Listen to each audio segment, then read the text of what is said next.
Hello welcome back to my channel friends. ఇవాళ వచ్చేసి పన్నీర్ అనమాట. అంగన్వాడి పాలతో పన్నీర్ అయితే ప్రిపేర్ చేశాను ఫ్రెండ్స్. ముందుగా అయితే స్టవ్ ఆన్ చేసి ఒక గిన్నె పెట్టుకొని పాలైతే హీట్ చేసుకోవాలి. అది బాగా హీట్ చేయొద్దు, కొంచెం గరం అయితే సరిపోతుంది. ఎందుకంటే పాలు విరిగిపోవు తొందరగా. కొంచెం గరం అయిన తర్వాత నిమ్మకాయ పిండి వేసుకోవాలి. 2-3 జాలితోని వడపోసుకోవాలి. పోసుకొని మంచిగా ఒక్కసారి మెల్లగా కలిపేసుకోవాలి. ఎక్కువ కలపద్దు. తర్వాత సిమ్లోనే పెట్టి ఒక 5 నిమిషాలు ఉంచేసుకోవాలి. మంచిగా పన్నీర్ అయితే ప్రిపేర్ అవుతుంది ఫ్రెండ్స్. తర్వాత జాలిగిని తీసుకొని అందులో ఒక క్లాత్ వేసేసి వడగట్టుకోవాలి.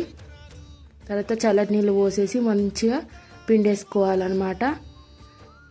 గట్టిగా ప్రెస్ చేసిన తర్వాత ఒక బరువున్న గిన్నె పెట్టుకోవాలి. దాని మీద నేనైతే బియ్యం డబ్బా పెట్టాను. తర్వాత అంతే ఫ్రెండ్స్, పన్నీర్ అయితే రెడీ. Bye friends.